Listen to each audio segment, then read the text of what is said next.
కష్టకాలంలో పార్టీ వెన్నంటి ఉన్నటువంటి ఆ కుటుంబాన్ని పార్టీ నుంచి పొమ్మనలేక పొగపడుతున్నారన్నటువంటి ఆరోపణలు బలంగా వినిపిస్తున్నాయి. ఈ నేపథ్యంలో మనతో పాటు ఆలంగాన్పల్లె లక్ష్మీరెడ్డి గారి కోడలు ఉమాదేవి గారు మనతో పాటు ఉన్నారు. ఆమెను అడిగి తెలుసుకునే ప్రయత్నం. అక్క నమస్తే. ముందుగా మీకు అక్క ఎందుకు పొమ్మనలేక పొగబెట్టే ప్రయత్నాలు జరుగుతున్నాయనేది ఒక ఆరోపణ. ఎందుకు అసలు అది ఎవరు చెప్పారో వాళ్ళకే తెలియాలా ఎందుకంటున్నారో. ఎందుకంటే ప్రజలందరికీ కూడా తెలుసు, కష్టకాలంలో ఒక తెలుగుదేశం పార్టీకి మనుగడ అనేది కూడా లేని సమయంలో కడప నియోజకవర్గంలో ముఖ్యంగా మరి ఎంత అరాచకము ఎంత దుర్మార్గము ఉన్న టైంలో కూడా మేము ఎదురు నిలబడి ఒక జగన్ గారికి కానివ్వండి, ఒక వైసీపీ లీడర్లు ఎవరైనా సరే వాళ్ళందరికీ కూడా మేము ఎదురు నిలబడి మా కుటుంబం మేము ఎంతో కష్టపడి ఈరోజు పార్టీని ఈ స్థాయికి తెచ్చి మరి 10కి 7 విజయం పొందే అంత స్థాయి వరకు మనం ఎదిగి ఈరోజు ఈ పరిస్థితుల్లో మరి కొంతమంది మరి అలా అనడం అనేది నాకు కూడా చాలా బాధాకరము. అయితే నేను దీన్ని తీవ్రంగా ఖండిస్తున్నాను. ఎవరు ఏమన్నా ఏ రకంగా అనుకున్నా మా చంద్రబాబు నాయుడు గారు మా లోకేష్ అన్న మా మీద చూపించే నమ్మకము మా మీద ఉన్నంత వరకు మాకు ఎటువంటి ఇబ్బంది ఉండదని నేను గట్టిగా విశ్వసిస్తున్నాను. అంటే ఒకటి ప్రధానంగా నేనేమంటానంటే కష్టకాలంలో మీరు పార్టీ వెన్నంటున్నారు, పార్టీ కార్యక్రమాలను పక్కన పెడితే ఒక సందర్భంలో అసలు పార్టీ ఇక్కడ క్యాడర్ ఉన్నప్పటికీ కూడా పోటీ చేయడానికి కూడా అనాసక్తి చూపినటువంటి సందర్భాల్లో ఇక్కడ మీరు పోటీ చేసి అలంగాన్పల్లెలో అంటే నాకు తెలిసి 50 డివిజన్లలో 1 డివిజనే సాధించింది అనుకుంటా ఐ మీన్ గడిచిన సార్వత్రిక ఎన్నికల్లో. సో ఆ నేపథ్యంలో మీకు లోకేష్ కానీ ఇతర అధినాయకత్వం కానీ ఒక గొప్ప బాధ్యతలు అప్పగించాలనుకున్నారు. సో ఆ బాధ్యతలు అప్పగించాలనుకున్న తర్వాత జరుగుతున్న పరిణామాలు మీకు తేడా అనిపించడం లేదా? ఖచ్చితంగా తేడానే ఉన్నాయి. ఎందుకంటే ప్రజలందరూ కూడా తెలిసిన విషయమే, ఈరోజు కొత్తగా నేను చెప్పేదేమీ లేదు. 2014లో కార్పొరేషన్లో 8 మంది కార్పొరేటర్లు తెలుగుదేశం పార్టీకి సంబంధించి గెలిచినారు అంటే దాని వెనకాల లక్ష్మీరెడ్డి కుటుంబము, లక్ష్మీరెడ్డి గారు, మేము మా అందరం కలిసి గెలిపించుకున్న పరిస్థితి అప్పట్లో ఆ 8 మందిని కార్పొరేటర్లు. ఇప్పుడు 2021 మరి జగన్ గారు సీఎం అయిన తర్వాత ఇప్పుడు ఎలక్షన్లో లాస్ట్కు నామినేషన్ వేసే పరిస్థితి కూడా లేని క్రమంలో మేము నామినేషన్ వేయడమే కాకుండా అఖండ విజయంతో మేము గెలవడం జరిగింది. మిగతా డివిజన్లు కొన్ని కూడా గెలిపించాలని మేము చాలా కష్టపడినాము. అయితే ఈ కడప జిల్లాలో ఆ రోజు ఉన్న పరిస్థితుల దృష్ట్యా గెలవలేక చాలామంది నామినేషన్ వేయడానికి కూడా భయపడి వారికి లొంగిపోయిన క్రమంలో మరి అన్నీ కూడా ఏకగ్రీవం అయిపోయి వైసీపీ వాళ్ళ సొంతం చేసుకోవడం జరిగింది. కానీ మేము ఇన్ని రోజులుగా జగన్ను ఎదిరించి నా కుటుంబం ఈరోజు ఈ స్థాయిలో ఉన్న క్రమాన్ని గుర్తించిన లోకేష్ గారే స్వయంగా మాకు ఆహ్వానం పంపడము, మేము హైదరాబాద్ వెళ్ళి అన్న వాళ్ళ ఇంట్లోనే సుమారు 1.5 సేపు లోకేష్ గారు మామగారితో మాతో మాట్లాడడము, ఎమ్మెల్యే టికెట్ కూడా ఆయనే మాకు చెప్పడము, ఇవన్నీ పరిణామాల దృష్ట్యా మేము కూడా చాలా కష్టపడ్డాము పార్టీ కోసము. అయితే అనుకోకుండా ఇవన్నీ సంఘటనలు జరగడం వల్ల కొంతమంది ఎమ్మెల్యేలుగా అయిపోయినారు. కానీ మేమైతే ఎప్పటికీ పార్టీకి ఖచ్చితంగా పనిచేస్తూనే ఉంటామన్న, కష్టం చేస్తూనే ఉంటాం. అక్క నేను ఒక చిన్న మాట్లాడగలనుకున్నా, ఇక్కడ సందర్భం వచ్చింది కాబట్టి అడుగుతున్నా. ఇంత కష్టపడ్డటువంటి మీ కుటుంబానికి అందరూ ఊహించిందే ఏది పార్టీలో ఖచ్చితంగా ఒక కీలకమైనటువంటి బాధ్యతలు ఏదో అప్పగించబోతారు, మీ మామగారికి అలంగాన్పల్లి లక్ష్మీరెడ్డి గారికి ఏదో అప్పగించబోతున్నారు, తర్వాత ఏదో నామినేటెడ్ పోస్టు కూడా పెద్ద పోస్టే ఇవ్వబోతున్నారని ఒక ప్రచారం జరిగింది. మీ మామగారికి కానీ మీకు కానీ అంటే మీ కుటుంబానికి ఎక్కడే కానీ నామినేటెడ్ పోస్ట్ రాకపోయినా మీకు కొంత కూడా అంటే అసంతృప్తి కానీ అట్లా కనిపించడం లేదా మీకు? అక్కడ బాధ అయితే ఖచ్చితంగా ఉంటుందన్న, లేకుండా ఎలా ఉంటుంది? కష్టపడిన వాళ్ళకి ఫలితం లేదు పార్టీలో అనేది ఉంటుంది. బట్ కానీ లోకేష్ అన్న మీద మాకు ఇప్పటికీ విశ్వాసం అయితే ఉంది. అన్న ఖచ్చితంగా మాకు కానీ మామగారికి కానీ మా కుటుంబానికి కానీ ఖచ్చితంగా ఏదో ఒక రూపంలో మేలు చేస్తారు అనే ఆశతోనే మేము ఎదురు చూస్తూ ఉన్నాము. అయితే పార్టీలకు అతీతంగా మేము చేసిన కష్టాన్ని ఆయన గుర్తించి ఖచ్చితంగా ఇప్పుడు కాకుంటే తర్వాత అయినా మాకు మంచి కాలం వస్తుంది, అంతవరకు కూడా నేను వెయిట్ చేసి పార్టీకి అయితే ఖచ్చితంగా మేము పనిచేస్తామన్నా. అక్క ఒకటి మీ మామగారి వాయిస్ ఒకటి బయటకు వచ్చింది, అది సోషల్ మీడియాలో తెగ వైరల్ అవుతుంది. సో వాస్తవానికి మీ మామగారు ప్రెస్ మీట్ పెట్టినప్పుడు కూడా ఏమన్నారంటే ఇది నా వాయిస్ కాదు అని ఆయన మీ మామగారు స్పష్టం చేసినారు. కానీ అక్కడక్కడ ఇది తెలుస్తున్నటువంటి అంశం. సో మీరు క్లియర్ కట్గా మీరు చెప్పండి, అసలు ఈ వాయిస్ మీ మామగారిని మార్ఫింగ్ చేశారా లేకుంటే మీ మామగారు ఎవరితో మాట్లాడినప్పుడు రికార్డ్ చేసిన వాయిస్ అంటారు? ఖచ్చితంగా అది మామగారి వాయిసే కాదు, మార్ఫింగ్ చేసినదే. ఇవన్నీ కూడా మా మీద సరిపడనోళ్ళు కుట్రబన్ని మా మీద బురద చల్లడం తప్పితే ఇంకొకటి లేదన్నా. ఎందుకంటే మేము తెలుగుదేశం కోసం కష్టపడి నా డివిజన్లో ఇప్పుడు ఎవరైతే చెప్తా ఉన్నారో మరి వైసీపీకి అని అంటున్నారు కదా, ఎక్కడన్నా చూసుకోండి మేము చేసిన డివిజన్లలో మేము చేసిన వార్డులలో అన్ని చోట్ల తెలుగుదేశం పార్టీకి ఎక్కువ మెజారిటీ వచ్చింది. అలాంటప్పుడు మరి వైసీపీ ఎలా రావాలి కదా, ఎలా వస్తుంది? కాబట్టి ఇదంతా సరిపడనోళ్ళు మా మీద బురద చల్లడం తప్పితే వేరే ఏమీ లేదన్నా. అక్క ఇన్ని పరిణామాలు జరుగుతున్నాయి. ఒకవైపు మిమ్మల్ని పొమ్మని లేక పొగబెడుతున్నారు, పార్టీ నుంచి దూరం చేసేందుకు కుట్రలు జరుగుతున్నాయి. మరోవైపు మీకు పార్టీలో ఏ పదవి రాకుండా ఇబ్బందులు పెడుతున్నారు. మరోవైపు అటు ఆర్థిక ప్రయోజనాలపైన కూడా దెబ్బతీస్తున్నారు అనేది ఒకటి ప్రధానమైనటువంటి అంశం. సో అయినప్పటికీ కూడా ఇన్ని జరుగుతూ ఉన్నా ఎందుకు ఇంత ఓర్పు సహనం మీకు ఎలా వచ్చింది? అసలు ఈ విషయాన్ని అధిష్టానం దృష్టికి ఎందుకు తీసుకెళ్ళకపోతున్నారు? అధిష్టానం అన్నీ కూడా గమనిస్తూ ఉన్నారు. వాళ్ళకి అన్నీ కూడా తెలుసు లోకేష్ అన్న గారికి ఇక్కడ జరిగే పరిణామాలు. అంతేకాకుండా మా ఇన్ఛార్జ్ మినిస్టర్ గాను అనితమ్మ గారికి కూడా అన్నీ తెలుసు, సవితమ్మ గారికి కూడా అన్నీ తెలుసు. అలాగే పల్లా శ్రీనివాస్ గారు మొన్న వచ్చినప్పుడు కూడా సార్ కూడా అన్నీ మాట్లాడినారు, అధ్యక్షుల వారు. వీటన్నిటి మీద చర్చించడం జరిగింది. మమ్మల్ని ఆర్థికంగా ఇబ్బంది పెట్టిన విషయము వాళ్ళకు తెలుసు. మాకు మరి ఏదన్నా మంచి పదవి ఇవ్వాలని ఇంట్రెస్ట్ కూడా వాళ్ళకు ఉంది. కాకపోతే అధిష్టాన నిర్ణయం కోసమే మేము కూడా ఎదురు చూస్తూ ఉన్నాము. త్వరలోనే తొందరగా మాకు మంచి న్యాయం జరుగుతుందని నేను నమ్ముతున్నాను. ఎందుకు ఇంత ఆర్థిక ప్రయోజనాల దెబ్బతీసే స్థాయికి చేరుకుందంటే ఎందుకు? అసలు ప్రధాన కారణం ఏంటి? అసలు మీకు కొంచెం కొద్దిగా తెలిసి ఉంటుంది కదా. అంటే ఉండే వాళ్ళ ఉనికిని వాళ్ళు కాపాడుకోవడం కోసం ఒకవేళ మేమేమన్నా అడ్డు తగులుతున్నాము, వీళ్ళు ఉంటే మాకు ఇబ్బంది అని భావించచ్చేమో వాళ్ళు. దానివల్ల మమ్మల్ని ఆర్థికంగా మరి మానసికంగా అన్ని రకాల మమ్మల్ని ఇబ్బంది పెడితే అనేలాగా ఆలోచించవచ్చు. కానీ మేము గత 30-40 సంవత్సరాలుగా రాజకీయాల్లో ఒడిదుడుకులు అన్నీ ఎదుర్కొని ఈ స్థాయికి వచ్చినాం మేము.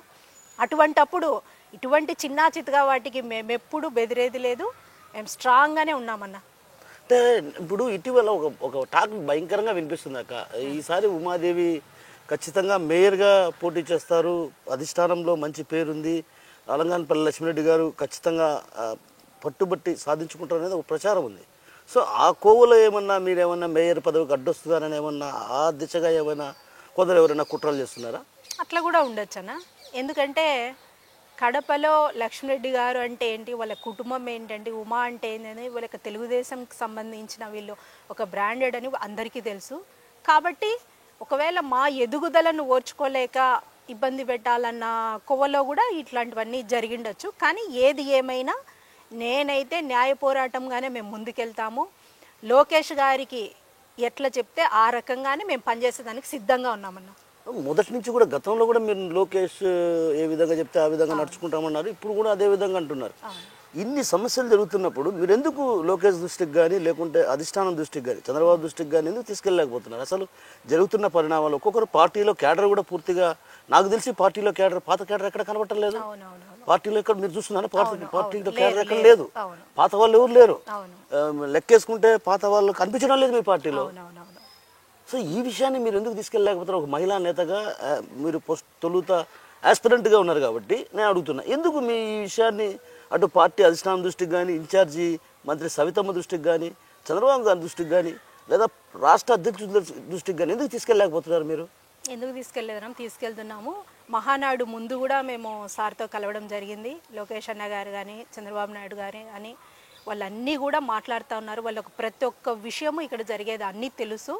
బట్ కాకపోతే ఇప్పుడు ఉన్న మనం ఆర్థికంగా మనమున్న ఇబ్బందులు, మన పథకాల గురించి, మనము ఇండస్ట్రియల్గా ఏదైనా తీసుకొచ్చి ఒక యువతకు మనకు ఉపాధి కల్పించడం గురించి వీటి మీద మనం దృష్టి సారించాలా. కాబట్టి ప్రస్తుత పరిస్థితుల్లో ఇవన్నీ కూడా పక్కన పెట్టేసి మనము పార్టీకి సంబంధించి వీటి గురించి సార్ వాళ్ళు చాలా బిజీగా ఉండబట్టి ఖచ్చితంగా మాట్లాడతామని మాకు హామీ ఇస్తా ఉన్నారన్న.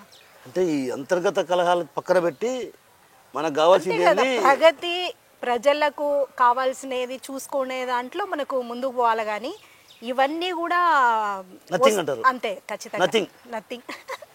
నథింగ్ అసలు ఏం ఇది కాదు, ఏమీ కాదన్న. ఎందుకంటే మేమైనా ఎవరమైనా నాకు సంబంధించి మేము ఒక రాజకీయాల్లో ఈరోజు నా కుటుంబం ఉన్నాము అంటే ప్రజల కోసమే మేము పనిచేస్తున్నామని నేను తొలినాళ్ళ నుంచి చెప్తూ వస్తున్నాను.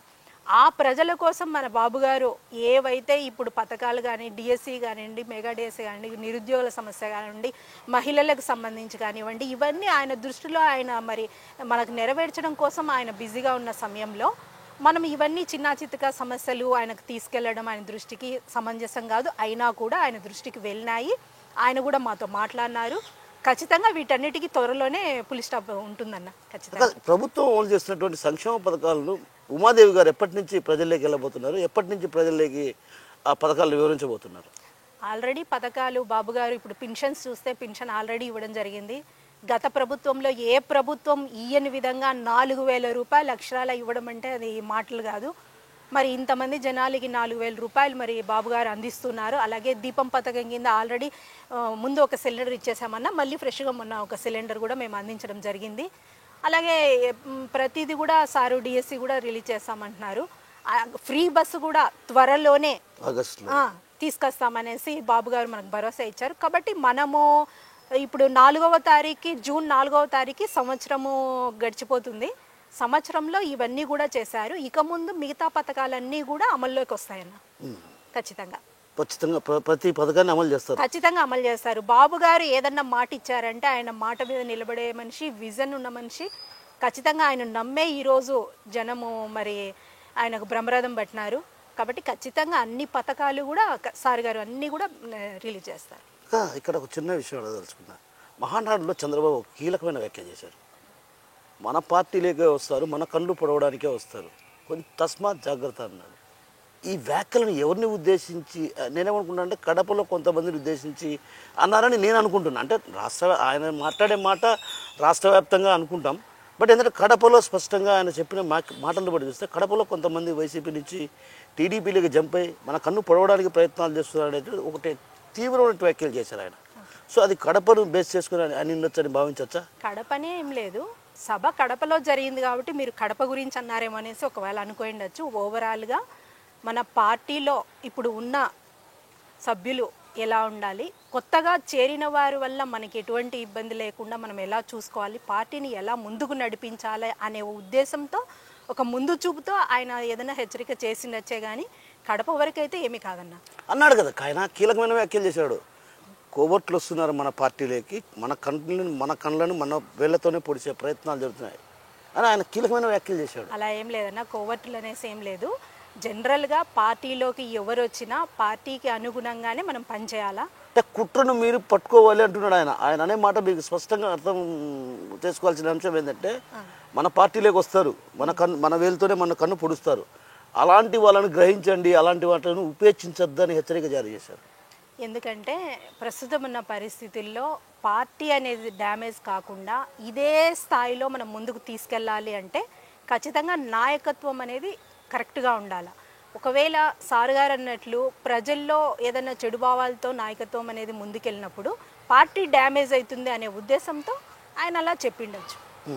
అలా అక్క అప్పట్లో ఇదే దోపిడీ, ఇప్పట్లో ఇదే దోపిడీ. టీడీపీ ప్రభుత్వంలో కూడా ఇసుక దోపిడీ జరుగుతుంది, మట్టి దోపిడీ జరుగుతుంది. సో ఈ అంశాలన్నీ కూడా కొంతమంది చేస్తున్నారు.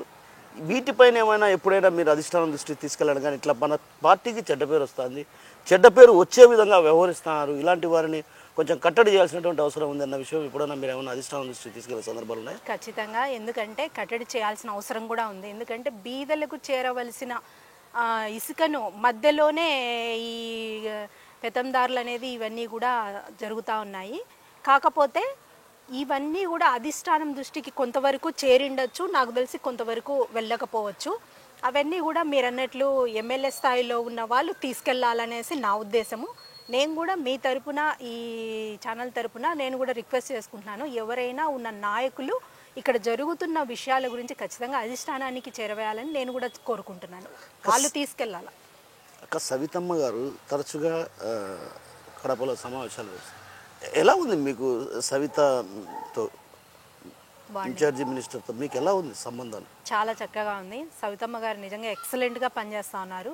ఎందుకంటే ఆవిడ చాలా ప్రతి ఒక్కరి దగ్గరికి వచ్చేసి ఎవరికి అప్పజెప్పాల్సినవి వాళ్ళకి అప్పజెప్పేసి ఒక నాయకత్వ విలువలు కలిగిన వ్యక్తి ఆమె.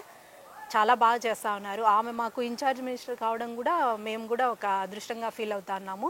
నిన్న మహానాడులో ఆమె చాలా కీలక పాత్ర వహించినారు. బాగా చక్కగా అందరినీ గ్యాదర్ చేసుకొని పనులన్నీ చూసుకొని సక్సెస్ఫుల్గా ఈరోజు మహానాడు జరగడంలో కూడా సవితమ్మ గారు కూడా ఖచ్చితంగా కీలక పాత్ర వహించారు. ఇక్కడ నేను సవితమ్మ గారి గురించి ఒకటి చెప్పదలుచుకున్నాక మీకు. చెప్పండి అన్న. ఆమె ఊర్లో మినీ మహానాడు జరిగింది ఆమె నియోజకవర్గంలో. నిజంగా నాకు తెలిసి రాష్ట్రంలో ఏ ఎమ్మెల్యే కూడా ఆ విధంగా చేయలే. ఆమె పని చేసిన కార్యకర్తలకు గిఫ్ట్ ఇచ్చిందక్క. అవునా? పని చేసిన కార్యకర్తలకు గిఫ్ట్ ఇచ్చింది ఆమె, మంచిదే కదా. బహుమతి. ఇంకోటి తెలుసా మీకు, మహానాడుకు వస్తే దగ్గరుండి ఆమె తిన్నారా లేదా అవును దగ్గరికి వెళ్ళి ఒక మంత్రి హోదాలో ఉన్నటువంటి వ్యక్తి. అవును అలాంటి లక్షణాలు ఉన్నటువంటి నాయకత్వాన్ని రేరుగా ఉంటారన్న, దొరకరు. ఎలా చూడొచ్చు అక్క ఆమెను చూస్తే? ఎలా అనిపిస్తుంది మీకు? చాలా ప్రౌడ్గా అనిపిస్తుంది అన్న. మెయిన్ అట్లనే ఉండాలా, ఒక లీడర్షిప్ అనేది అలాగే ఉండాలా అనిపిస్తుంది. ఎందుకంటే ప్రతి ఒక్క విషయము ఆమె క్షుణ్ణంగా పరిశీలన చేసి ఎక్కడ ఏం సమస్య ఉన్నా వెంటనే వెళ్ళేసి మాట్లాడేసి అందరినీ కలుపుకొని పోయే మనస్తత్వం ఉన్న వ్యక్తి. ఆవిడ వల్ల పార్టీకి కూడా చాలా బలం చేకూరిందనే ఒక రకంగా చెప్పాలా. మా కడప నియోజకవర్గం అంతా కూడా అందరినీ ఒక తాటిపైకి తీసుకొచ్చి ఎవరికెవరు ఏం చేయాలా అనేది అన్నీ చూసుకొని చాలా కష్టపడే లక్షణాలు ఉన్న వ్యక్తి. చాలా సంతోషం అన్న, మాకు అమ్మను సవితమ్మను మాకు వేయడం చాలా సంతోషంగా ఉంది. అక్కడ ప్రస్తుతం ఇప్పుడు క్యాడర్ అక్కడక్కడ మొత్తం పాత క్యాడర్ అంతా పూర్తిగా ఎవరు కనిపిండాల. అవునవును. సో ఈ నేపథ్యంలో మీరు కానీ మీ మామగారు కానీ సవితమ్మ గారితో కూర్చొని పాత క్యాడర్ అంతా ఒక చోటికి చేర్చే ప్రయత్నాలు ఏమన్నా చేయబోతారా? కరెక్టే అన్న, ఈ విషయం మాకు కూడా చాలా బాధాకరం. ఎందుకంటే ముందు నుంచి కష్టం చేసిన వాళ్ళను ఈరోజు పక్కన పెట్టడం అనేది జరిగింది. కడపలో అదే జరుగుతూ ఉంది ప్రజెంటు. అమ్మ దృష్టికి కూడా వచ్చింది. కాకపోతే సవితమ్మ గారు కూడా 1 సంవత్సరమే అయింది కదన్నా, ఇప్పుడే ఆవిడ కూడా వచ్చారు. ఇంకా ముందు ఖచ్చితంగా ఆమె కూడా తగిన చర్యలు తీసుకొని కష్టపడిన వాళ్ళను విలువిచ్చేలాగా ఆమె కూడా చూసుకుంటారనేసి నేను నమ్ముతూ ఉన్నాను. అంటే ఇప్పుడు నేనేమంటే పాతోళ్ళు కొత్తోళ్ళు అంతా కలిస్తే ఒక బలం అవును అవును అవును. సో ఆ దిశగా అడుగులు వేసే ప్రయత్నాలు మీ మామగారి నుంచి కానీ మీ నుంచి కానీ ఏమైనా చేయబోతారా? మా నుంచి ఎప్పటికి ఉంది. మేము తొలి నుంచి ఇప్పటి వరకు ప్రతిసారి మేము ఇదే చెప్తా ఉన్నాం, అందరము కలిసికట్టుగా ఉంటేనే ఐకమత్యమే మహాబలం. అలా ఉండడం వల్ల మన పార్టీకి ఇంకా బలం చేకూరుతుంది అనే మేము చెప్తూ ఉన్నాము. కాకపోతే మరి అందరినీ కలుపుకొని పోయే మనస్తత్వము అందరికీ కూడా ఉండాలా. అవి లేనప్పుడు మనం కూడా చేసేదేం లేదు. కాకపోతే ఎవరు ఎలా ఉన్నా మా వరకు మేమైతే అందరినీ కలుపుకొని పోతా ఉన్నామన్న, ప్రతి ఒక్క నాయకుల్ని. ఇంకా సాధారణంగా జిల్లాలో ఎవరైనా ఏ ఎమ్మెల్యేకైనా ఆస్పిరెంట్గా ఉంటారు, పోటీ చేస్తారు, ఆ తర్వాత ఓడిపోయిన తర్వాత అంతా కలిసిపోతారు. కానీ కడపలో డిఫరెంట్ వాతావరణం ఉంది అనేది ఒక ప్రచారం ఉంది. దాని మీద మీరు ఏమంటారు? 2 మాటలు ఎక్కువ మనకు స్పష్టంగా ఏమి క్లారిటీ ఏమొద్దు. అంటే గతంలో ఉన్న వాతావరణం ఇప్పుడున్న వాతావరణం చాలా తేడా ఉందన్న. అప్పుడు పార్టీలకు అతీతంగా కూడా బాగా అందరూ కూడా ఏదన్నా ఒక పని జరిగినప్పుడు దాని గురించి కలిసికట్టుగా చేస్తూ ఉండేవాళ్ళు. బట్ అది ఎవరెవరి ఇదికి వాళ్ళకే వదిలేస్తున్నాను. కొంతమంది మనస్తత్వం అలా ఉండొచ్చు, దానికి ఇంకా ఏం చేయలేదు. ఇంకా చివరిగా మీకు ఒక చిన్న క్వశ్చన్ వేసి కన్క్లూడ్ చేద్దాం. ఇంకా మీరు పార్టీ మీకు ఏ పదవి ఇవ్వకపోయినా ఇప్పటికి కూడా పార్టీనే నమ్ముకున్నారు. మొన్న కూడా మీ మామ మాట్లాడితే ఏమన్నాడంటే, ఒక చిన్న మాట అన్నాడు, నేను ఒక సామాన్య కార్యకర్తగానే బ్రతుకుతా, పార్టీలు ఆశించే పదవులు ఆశించను అని మీ మామగారు స్పష్టంగా మెడలో వేసుకునేటువంటి సభ్యత్వ నమోదు సాక్షిగా అన్నటువంటి మాటలు ఎలా అనిపిస్తుంది మీ మామ మాటల్లో? చాలా బాధ అనిపించింది. ఎందుకంటే ఒక కష్టపడిన వ్యక్తికి గుర్తింపు అనేది లేనప్పుడు చాలా బాధ అనిపిస్తుంది. ఆయన గత 40 సంవత్సరాలుగా మా మామగారి రాజకీయ జీవితంలో ఎంతో ఉన్నతమైన స్థానంలో ఉండాల్సిన వ్యక్తి ఈరోజు చిన్న చిన్న ఆరోపణలు చేసేసి ఆయన స్థాయికి దిగజారి వాళ్ళు అవతల వ్యక్తులు మాట్లాడడం అనేది చాలా బాధాకరము. మేము ఎప్పుడూ కూడా ఎటువంటి స్థితిలో కూడా ఒక పదవులు ఇయ్యలేదు అనే ఉద్దేశంతో అయితే మేము ఎప్పుడు అనుకోలేదు. అలా అనుకునే పాటైతే ఈనాడు మహానాడుకు కూడా మేము వెళ్ళి అంత వైభవంగా మహానాడును మరి దిగ్విజయంగా మా డివిజన్ నుంచి మేము చేయాల్సిన అవసరం లేదు, కానీ చేశాము. మేము పార్టీ మీద అభిమానంతో ఉండే వాళ్ళమే కానీ పదవులపైన కాదు. కాబట్టి ఎప్పటికీ మేము పదవులు అయితే ఆశించలేదన్న. ఆ సందర్భంగా మీ మామ కంటతడి పెట్టుకున్నాడు. ఎవరికైనా బాధ అనేది అనిపిస్తుంది. ఆ పొజిషన్లో మనమున్నా కూడా అలాగే అనిపిస్తుంది. అయితే ఈ కానీ ఎప్పుడు కూడా మీ మామ ఎప్పుడు పదవులు ఆశించిన సందర్భాలు ఎప్పుడు లేవు. ఎందుకంటే నాకు తెలిసినంత వరకు మీ మామ రాజశేఖర రెడ్డి గారితో కూడా ప్రయాణం చేశారు అనుకుంటా. రాజశేఖర రెడ్డి గారితో కూడా ప్రయాణం చేశారు. కానీ ఎప్పుడు కూడా మీ మామగారు నాకు ఈ పదవి కావాలని ఎప్పుడు కోరుకున్న సందర్భాలు లేవు. ఇప్పుడు కూడా కోరుకున్న సందర్భాలు లేవు. అవునవునవును. ఆయన పదవి ఆశించి ఇప్పుడు చేయలేదు. ఆయన ఎంతసేపు ఉన్నా ఎన్టీ రామారావు గారి ఆయన నాయకత్వంలో పనిచేయాలా అనే ఉద్దేశంతో పార్టీలోకి రావడం జరిగింది. తర్వాత కూడా ఎన్నో పరిణామాలు అయిన ఎన్నో కష్టాలు ఓర్పులు అన్నీ కూడా ఎదుర్కొని ఈరోజు ఈ స్థాయి వరకు వచ్చాము. కానీ బ్యాడ్ లక్ ఏమంటే మాకు చెప్పిన మాట మీద ఉంటారు లోకేష్ అన్న కానీ చంద్రబాబు నాయుడు గారు కానీ అనేసి మేము చాలా విశ్వసించి మేము నమ్మి పార్టీలో కష్టపడినాము. మరి అది అనుకోకుండా టికెట్ అనేది కూడా మనకు రాకుండా పోవడం జరిగింది. అయినా పర్వాలేదు అనేసి మేమైతే ఇప్పటికీ కష్టపడుతూనే ఉన్నాం పార్టీ కోసం. మరి దీనిని అధిష్టానం అనేది గుర్తించాలా అనేది నా రిక్వెస్ట్ అన్న. కష్టకాలంలో అంటే నాకు చిన్న విషయం గుర్తొచ్చింది. యువగలం పాదయాత్ర అప్పుడు ఎవరు లేరు. మీరు గమనించారా? యువగలం పాదయాత్రలో లోకేష్ వెనకమ్మడి ఎవరున్నారు చెప్పండి? ఎవరున్నారు? మేమే ఉన్నాం కదన్నా. ఎంతవరకు ఉన్నారు మీరు? లాస్ట్ వరకు ఉన్నాము. ఎక్కడి నుంచి ప్రయాణం చేశారు మీరు ఆయనతో? ఆయన కాణిపాకం దగ్గర బంగారుపాలెం స్టార్టింగ్ నుంచి అటు శ్రీకాకుళం అట్లా అంటే అప్పుడు కొంచెము పెద్ద సార్ గారు ఆయన జైల్లో ఉన్నప్పుడు వరకు వెళ్ళాం. జైల్లో ఉన్నప్పుడు కూడా అక్కడికి వెళ్ళేసి లోకేష్ అన్నను పరామర్శించి రావడం కూడా జరిగింది. యువగలం పాదయాత్ర ఆలంగాన్పల్లె నుంచి స్టార్ట్ అయింది. ఇటు ఇక్కడి నుంచి మీ పాదయాత్ర అంటే ఆయన అడుగులు వేసినటువంటి సందర్భం. అంటే ఆయన ఏదైతే అడుగు వేశారో ఆ అడుగు మీరు కానీ మీ భర్త కానీ మన్మోహన్ కానీ ఇద్దరు కానీ ప్రయాణం చేశారు. ఎంతవరకు ప్రయాణం చేశారు? అట్లా బద్వేల్ ఎండింగ్ వరకు అన్న, లాస్ట్ వరకు వెళ్ళాము. ఇక్కడెక్కడి నుంచి స్టార్ట్ చేశారు మీరు? మేము జమ్మలమడుగు దగ్గర నుంచి స్టార్ట్ చేసి సున్నపురాళ్ళపల్లె జమ్మలమడుగు స్టార్ట్ చేసేసి అక్కడి నుంచి మొత్తం 16 రోజులు అన్న. 16 రోజులు మొత్తం నడిచాము అన్నతో పాటు. రోజు 17, 18, 20 కిలోమీటర్ల వరకు లోకేష్ అన్న ఎన్ని కిలోమీటర్లు నడిస్తే అన్ని కిలోమీటర్లు మేము కూడా అన్నతో పాటు సాగడం జరిగింది. ఫైనల్గా లాస్ట్లో నెల్లూరు దగ్గర వరకు వెళ్ళాము బద్వేలు దాటేసి. ఆ తర్వాత కానీ ఆగిపోవడం అంటే కాదు, ప్రతి వీక్లీ సాటర్డే సండే ఖచ్చితంగా అన్నతో పాటు నడుస్తూ వచ్చామన్న లాస్ట్ వరకు. అప్పుడున్న నేతలు ఎవరు? అప్పుడున్న నేతలు ఇప్పుడు ఉన్నారా? అప్పుడున్న నేతలు అప్పుడు ఎవరు లేరన్న. ఇప్పుడున్న నేతలు అప్పుడు లేరు. అప్పుడున్న నేతలు ఇప్పుడు లేరా?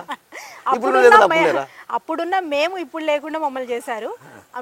అప్పుడు అయితే ఇప్పుడు ఏదో తిరుగుతా ఉన్నారు కదా, వాళ్ళైతే అప్పుడు అసలు లేరు, మేము చూడలేదు కూడా వాళ్ళని ఎక్కడే కానీ. కాదక్క, అంత పెద్ద వైసీపీ ప్రభంజనం ఉంది ఆ టైంలోనే అంత జనాలు ఎలా సాధ్యమైంది? అది యువగలం పాదయాత్రకు చాలా కష్టపడ్డామన్నా, చాలా కష్టపడ్డాం. ఒక పని జరగాల అంటే దాని వెనకల కష్టం ఎంత ఉంటుంది అని చేసే వాళ్ళకు అర్థమవుతుంది. మేము దానికోసం అనేసి ఎన్ని దినాలు మేము ప్రతిరోజు మా డివిజన్ మొత్తం తిరిగేసి మా గ్రామంలో ఉన్న ప్రతి ఒక్క ఆడపడుచును నేను తీసుకొచ్చి పసుపు చీరలతో వాళ్ళందరినీ అన్న ముందర నిలబెట్టేసి మేము చాలా కష్టపడ్డామన్నా. నేను నా కుటుంబం మొత్తం డివిజన్ అంతా తిరిగేసి మొత్తము 2000 మంది లేడీసే 2000 మంది మనతో పాటు ప్రయాణం చేసినారన్న. 2000 మంది ఆడవారే. 8 లారీల వరకు మనము ఆడవారిని తీసుకొచ్చినామన్న. లేడీసే ఓన్లీ, మిగతా పురుషులు పిల్లలు వాళ్ళు కాక. కాబట్టి చాలా కష్టపడ్డామన్న. మా బాధ కూడా అదే అనిపిస్తుంది. ఇంత కష్టకాలంలో మేము ఇంత కష్టపడితే మరి కొంతమంది నేతలు ఈరోజు అలంకాన్పల్లె నీ అడ్డానా, నీ ఊరా, నీదా అనే క్వశ్చన్లు అడుగుతా ఉన్నారు. వాళ్ళకి ఏం తెలుసని ఆ మాట మాట్లాడుతున్నారు అనేది చాలా కంటతడి పెట్టిస్తూ ఉందండి ఒక్కో రోజు. సరిగ్గా ఈ విషయం మిమ్మల్ని బాధించినందుకు క్షమించాలి అక్క. ఒక చిన్న విషయం అడగదలుచుకున్నా. ఇక్కడ ఇంత బాధ ఉండి కూడా మళ్ళీ పార్టీ కోసం కష్టపడి పనిచేయడం అంటే అది అలవాటైపోయిందన్న. ఈరోజు కాదు, మా ఈ కష్టం 30 సంవత్సరాల కష్టం. 2014లో కూడా బాబు గారి కోసం జగన్ గారిని ఎదిరించి మా భర్త వాళ్ళు జైలు కూడా వెళ్ళొచ్చారన్న. ఎలక్షన్ మూమెంట్లో మా మీద కేసులు పెట్టడం కానీ, వారు ఇంటి పట్టును లేకుండా ఇప్పుడు కూడా కేసులు ఉన్నాయిగా మీ మీద? మంచివారి పైన ఎప్పటికీ కేసులు ఉంటాయన్న, అది సహజం కదా. ఇప్పుడు కూడా ఉన్నాయిగా? ఉంటాయి. ఆర్థిక పరంగా దెబ్బతీస్తున్నారు. అవును. కానీ నిలదొక్కునే శక్తి మాకు ఆ భగవంతుడే ఇస్తా ఉన్నాడు. ఖచ్చితంగా మాకు కూడా మంచి కాలం వస్తుందని నేను నమ్ముతున్నాను. అక్క, భవిష్యత్తులో ఉమాదేవి ఒక కీ రోల్ పోషించబోతుంది అనేది ఒక టాక్ ఉంది. నిజంగా కీ రోల్ పోషించబోతున్నారా? బాబు గారి సలవా, లోకేష్ గారి ఆశీస్సులతో అవకాశం ఇస్తే ఖచ్చితంగా కీ రోల్ పోషిస్తామన్నా. ఎందుకంటే మేమైతే ఎప్పటికీ లోకేష్ అన్నకు కానీ బాబు గారికి కానీ ఎదురుండి మేము ఎప్పుడు ఒక మాట కూడా లేదు. ఇంతవరకు వాళ్ళ ఆజ్ఞ ప్రకారం వాళ్ళ చెప్పినట్టు మేము చేసుకుంటూ వస్తా ఉన్నాము. మాకు ఏ బాధ్యతలు అప్పచెప్పినా ఖచ్చితంగా మేము నిర్వహిస్తామన్నా. ప్రజల్లోకి ఎప్పటి నుంచి పోతున్నారు?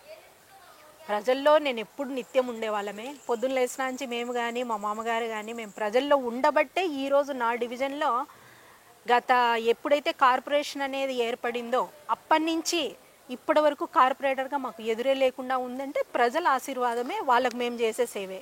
మళ్ళీ ఉమాదేవి గారు కార్పొరేటర్గా పోటీ చేస్తున్నారా? అవకాశం వస్తే ఖచ్చితంగా చేస్తామన్నా. మీకు అవకాశం వస్తుందంటారా? ఇప్పుడున్న పరిస్థితులను చూస్తే మరి అవకాశం ఇచ్చేలాగా కనిపించడం లేదు. అయినా పర్వాలేదు, ఒక కార్పొరేటర్ హోదా అనేది ఉన్నా లేకున్నా ప్రజలకు మనం ఒక సేవ చేయాలనే ఉద్దేశం ఉంటే ఏ రకంగా అయినా నేను నా డివిజన్లో ఖచ్చితంగా నా ప్రజలతోనే ఉంటానన్న, వాళ్ళ గుండెల్లోనే ఉంటాను నేను. థ్యాంక్ యూ అన్న, థ్యాంక్ యూ. సో మొత్తం మీద ఏనాడు కూడా మా కుటుంబం పార్టీ పదవులను ఆశించి పార్టీలో కొనసాగడం లేదు.